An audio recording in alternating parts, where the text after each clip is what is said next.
প্রযুক্তি মানেই যেন জীবনের নানান পরিবর্তন, আর বিজ্ঞান মানেই যেন চমক।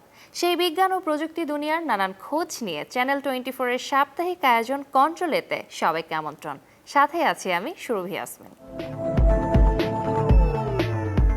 অনলাইনে ভুল তথ্য ছড়ানো বন্ধে 8 কোটিরও বেশি ভিডিও সরিয়েছে টিকটক।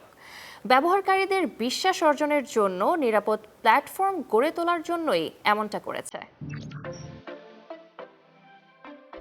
সর্বশেষ কমিউনিটি গাইডলাইন্স এনফোর্সমেন্ট প্রতিবেদন প্রকাশ করেছে টিকটক। 2022 সালের চতুর্থ প্রান্তিকের ওপর ভিত্তি করে প্রতিবেদনটি তৈরি করা হয়েছে।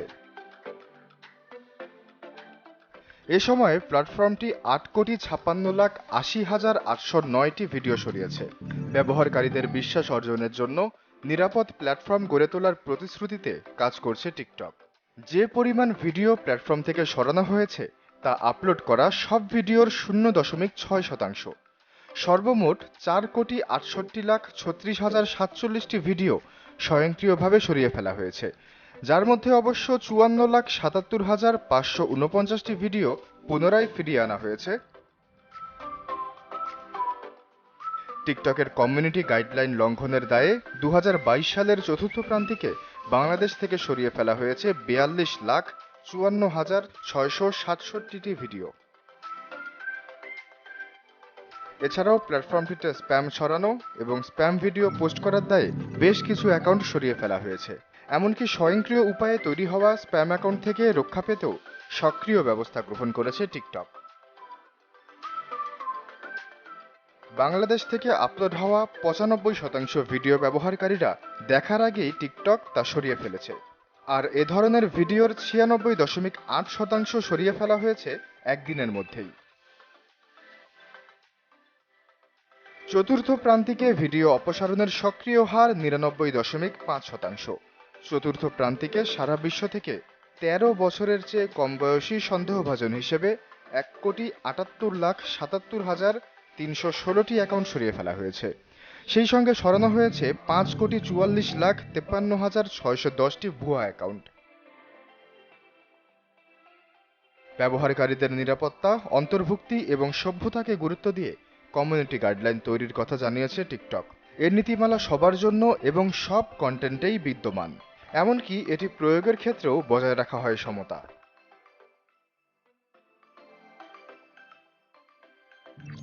মাইক্রো ব্লগিং প্ল্যাটফর্ম টুইটার কিনে যেন কিছুটা বিপাকেই পড়েছেন ইলন মাস্ক। টুইটার বিক্রয় সহ নানান আইনি সংকটের মুখে পড়েছেন তিনি। বিখ্যাত গাড়ি কোম্পানি টেসলা ও রকেট ফার্ম স্পেস এক্সের মালিক ইলন মাস্ক 2022 সালে $4,400 কোটি বিনিময়ে কিনে নেন টুইটার। সামাজিক যোগাযোগ মাধ্যমটি পরিচালনা নিয়ে প্রচণ্ড মানসিক চাপে আছেন বলে ইলন জানিয়েছেন। টুইটার পরিচালনাকে তিনি বেশ যন্ত্রণাদায়ক জানিয়েছেন। মাস্ক যখন টুইটার কিনেন তখন কর্মীর সংখ্যা ছিল প্রায় 8,000। সেখান থেকে ছাঁটাই করে সংখ্যাটা এখন প্রায় 1,500 নামিয়ে এনেছেন। কাজটা তার জন্য মোটেও সহজ ছিল না। ছাঁটাই করার সময় অনেকের সঙ্গে মুখোমুখি কথাও হয়নি। প্রতিষ্ঠান ছেড়েছে অনেক দক্ষ ইঞ্জিনিয়ার। স্বাভাবিকভাবেই এর প্রভাব পড়েছে টুইটারে। প্রশ্ন দেখা দিয়েছে প্ল্যাটফর্মটির স্থিতিশীলতা নিয়ে। তবে সবকিছু পার করে এই মুহূর্তে কিছুটা ঘুরে দাঁড়াচ্ছে প্ল্যাটফর্মটি।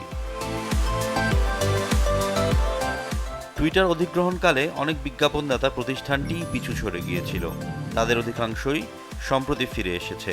খরচ কমিয়ে আনার জন্য ছাঁটাইয়ের সিদ্ধান্তও বলতে গেলে সফল। এতদিন পরে হলেও কিছুটা সুফল বয়ে আনতে শুরু করেছে। বিশ্বের অন্যতম শীর্ষ ধনী ইলন মাস্ক। আনুমানিক ব্যক্তিগত সম্পদ প্রায় $19,000 কোটি। ফোর্বসের সাম্প্রতিক প্রকাশিত তালিকা অনুযায়ী বিশ্বের দ্বিতীয় ধনী ব্যক্তি তিনি। এদিকে ইলন মাস্ক টুইটারের দায়িত্ব নেওয়ার পর এতে ঘৃণাভাষ্যের প্রচার বেড়ে যাওয়ার অভিযোগ প্রত্যাখ্যান করেছেন তিনি। চলতি বছরের শুরুর দিকে টুইটারের ভেতরের কিছু কর্মী বিবিসিকে জানায়, কর্মী ছাঁটাই ও মাস্কের কিছু পরিবর্তনের কারণে ব্যবহারকারীকে ট্রল, রাষ্ট্রীয় সহায়তায় ভুয়া তথ্য ছড়ানো ও শিশুদের প্রতি যৌন আচরণ প্রতিরোধের সক্ষমতা এখন টুইটারের নেই। টুইটারকে নিরাপদ রাখতে গত মার্চে 4 লাখ অ্যাকাউন্ট মুছে ফেলা হয়েছে। ইলন মাস্ক দায়িত্ব নেওয়ার পর ভুয়া বট অ্যাকাউন্টগুলো মুছে ফেলার চেষ্টা সফল হয়েছে ও প্ল্যাটফর্মটিতে ভুল তথ্য ছড়ানো কমেছে বলে তিনি দাবি করেন। ইনফিনিক্সের হট 30 নামে একটি মোবাইল ফোন বাজারে এসেছে। স্মার্টফোন ব্যবহারকারীদের কাছে সবচেয়ে বড় ইস্যু সেলফোনের চার্জ। গেমারদের জন্য এটি আরও বেশি বিবেচনার বিষয়। তাদের জন্য বেশ কাজের এই ফোনটি। ব্যবহারকারীদের জন্য স্মার্টফোন ব্র্যান্ড ইনফিনিক্স নিয়ে এসেছে নতুন এক চমক। হট সিরিজের নতুন স্মার্টফোন ইনফিনিক্স হট 30 বাজারে উন্মোচন করা হয়েছে। স্মার্টফোনটি 5% চার্জে 2 ঘন্টা পর্যন্ত চলতে পারে। 8 কোর আর্কিটেকচার ডিজাইনের শক্তিশালী প্রসেসর হেলিও G888 এবং এর সঙ্গে সর্বোচ্চ 2.0 GHz-এর দুটি শক্তিশালী ARM Cortex A75 কোর দিয়ে তৈরি হয়েছে স্মার্টফোনটি। এছাড়া রয়েছে ফাস্ট লোডিং পাওয়ার অপটিমাইজেশন এবং একত্রে চালানো যায় 18টি অ্যাপ। একাধিক নেটওয়ার্কে যুক্ত থাকার সুবিধার্থে লিঙ্ক বুমিং প্রযুক্তিও আছে হট 30 স্মার্টফোনটিতে। এর ফলে ওয়াইফাই ও ডাটা কানেকশন একত্রে কাজ করবে এবং নেটওয়ার্ক থেকে বিচ্ছিন্ন হবে না গেমাররা। হট 30 স্মার্টফোনের ব্যাটারি সক্ষমতা 5000 mAh। 5% চার্জেও 2 ঘন্টা পর্যন্ত চলতে পারে স্মার্টফোনটি। এছাড়া 33 ওয়াট ফাস্ট চার্জিং প্রযুক্তির মাধ্যমে 30 মিনিটে 55% পর্যন্ত চার্জ তুলতে পারে হট 30। হট 30 স্মার্টফোনটিতে আছে 1080 পিক্সেলের হাই রেজুলেশন এবং 6.78 ইঞ্চি পারফোরেটেড ডিসপ্লে, যা 90 হার্জ হাই রেজুলেশন রেট এবং 270 হার্জ টাচ স্যাম্পলিং রেট। এ ধরনের ডিসপ্লে সাধারণত গেমারদের মাইক্রো অপারেশনের জন্য দ্রুত রেসপন্স করতে তৈরি করা হয়েছে। 4 GB র্যাম ও 128 GB রম এবং 8 GB র্যাম ও 128 GB রমে দুটি ভ্যারিয়েন্টে স্মার্টফোনটি বাজারে পাওয়া যাবে। এছাড়া f1.6 অ্যাপারচার সম্পন্ন 50 মেগাপিক্সেলের মূল ক্যামেরা, লেন্স এবং সেলফি ক্যামেরায় রয়েছে 8 মেগাপিক্সেল। কৃত্রিম বুদ্ধিমত্তা এআই পরিচালিত যন্ত্রে তৈরি লেখা, ছবি ও গান শিল্পের জন্য নতুন ক্ষেত্র। ক্রিয়েটিভ বা সৃজনশীল ব্যবসার ক্ষেত্রে এইসব এআই নানান প্রশ্ন তুলছে এখন। চলতি সপ্তাহে যুক্তরাষ্ট্রের একটি প্রভাবশালী সংবাদ মাধ্যম এআই এর সহায়তায় তৈরি করা নিবন্ধ পরীক্ষা করে। এতে দেখা যায় এআই বেশ দক্ষভাবেই আধেও তৈরি করতে পারে, কিন্তু অনেক শিল্পী ও সৃজনশীল কাজভিত্তিক ব্যবসায়ীদের জন্য এই এআই হুমকি তৈরি করেছে। কারণ এই প্রযুক্তি কোনো ধরনের অনুমতি ছাড়াই প্রশিক্ষণে পাওয়া তথ্যের ভিত্তিতে মানুষের তৈরি শিল্পের অনুলিপি তৈরি করতে পারে। বিনিয়োগকারীরা এআই এর পেছনে কোটি কোটি মার্কিন ডলার বিনিয়োগ করছেন। এই বিনিয়োগ এআই এর সৃজনশীলতার উপরই বেশি নির্ভরশীল। সব মিলিয়ে এআই এর তৈরি শিল্প বা সৃজনশীল কর্ম নিয়ে 3 ধরনের বিতর্ক তৈরি হয়েছে। এরই মধ্যে একদল শিল্পী ছবি তৈরির সফটওয়্যারে কোনো জবাব দেয়নি। এখন কেবল মানুষের তৈরি শিল্পকর্মে মেধাস্বত্ব দেওয়া হয়, কিন্তু আংশিকভাবে এআই এর ওপর নির্ভর করে তৈরি শিল্পকর্মের মেধাস্বত্ব কে পাবে তা নিয়ে বিতর্ক তৈরি হয়েছে। অ্যাংরি বার্ডস মোবাইল গেমটি প্রথম কোনো গেম যা 100 কোটি বার ডাউনলোড হয়েছে। আরেক বিখ্যাত গেম নির্মাতা প্রতিষ্ঠানের কাছে বিক্রি হতে যাচ্ছে অ্যাংরি বার্ডস।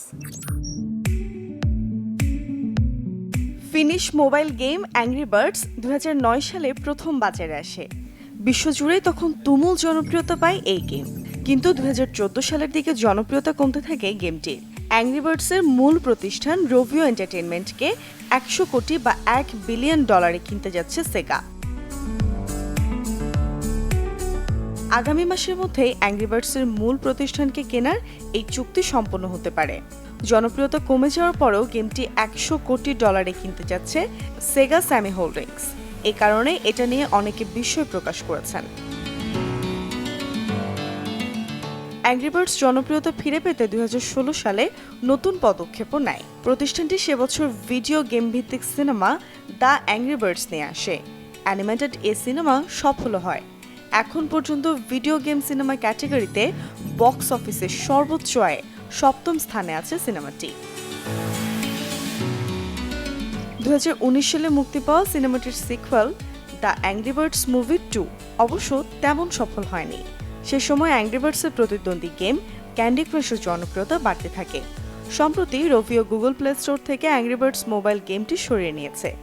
তবে আইফোনে গেমটির নাম পরিবর্তন করে রাখা হয়েছে রেডস ফার্স্ট ফ্লাইট। এর আগে ইসরায়েলি প্রতিষ্ঠান প্লেটিকা রভিও এন্টারটেইনমেন্টকে $80 কোটি কিনবে বলে একটি চুক্তি করেছিল বলে শোনা গেলেও তার সফল হয়নি। অ্যাংরি বার্ডস মোবাইল গেমটি প্রথম কোনো গেম যা 100 কোটি ডাউনলোড হয়েছে। রভিওর দাবি, গত বছর প্রতিষ্ঠানটির সব গেম মিলে ডাউনলোডের সংখ্যা দাঁড়িয়েছে 500 কোটি।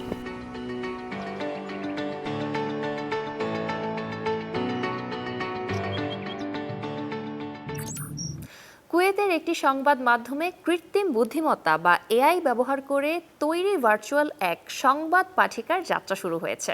অনলাইনে সংবাদ পাঠের পরিকল্পনার অংশ হিসেবে এই উদ্যোগ নেওয়া হয়েছে। أنا فضة مذيعة كويت نيوز الافتراضية ফেদা নামের কৃত্রিম বুদ্ধিমত্তার এই সংবাদ পাঠিকাকে দেখা গেছে কুয়েত নিউজ এর ওয়েবসাইটে। ধ্রুপদী আরবিতে এই সংবাদ পাঠিকাকে বলতে শোনা যায় নানান কথা। 1961 সালের প্রতিষ্ঠিত কুয়েত টাইমস উপসাগরীয় অঞ্চলের প্রথম ইংরেজি দৈনিক। 2022 সালে পত্রিকাটি কুয়েত নিউজের সঙ্গে একীভূত হয়। পাঠক ও দর্শকদের নতুন ও উদ্ভাবনী কিছু দেওয়ার ক্ষেত্রে কৃত্রিম বুদ্ধিমত্তার সম্ভাবনা নিয়ে পরীক্ষা নিরীক্ষারই অংশ এই উদ্যোগ নেওয়া হয়েছে বলে জানানো হয়। ভবিষ্যতে ফেদা কুয়েতি উচ্চারণ আত্মস্থ করতে পারবে বলে মনে করা হচ্ছে। ফেদা ওয়েবসাইটের মাধ্যমে টুইটার অ্যাকাউন্টে সংবাদ উপস্থাপন করতে পারবে। ফেদা একটি জনপ্রিয় পুরনো কুয়েতি নাম যার অর্থ রূপা। বিশ্বব্যাপী কৃত্রিম বুদ্ধিমত্তার ব্যাপক উত্থানে বিভিন্ন ধরনের সুবিধার বিষয়টিকে গুরুত্ব দিয়ে সামনে আনা হচ্ছে, যেমন স্বাস্থ্যসেবায় কাজে লাগানো এবং গতানুগতিক কাজগুলো করানো। তবে কৃত্রিম বুদ্ধিমত্তার ব্যবহার নিয়ে সংশয়ের সৃষ্টি হয়েছে, যেমন একটি গুজব ছড়ানো এবং নির্দিষ্ট কর্মসংস্থানের প্রতি ঝুঁকি তৈরি করতে পারে।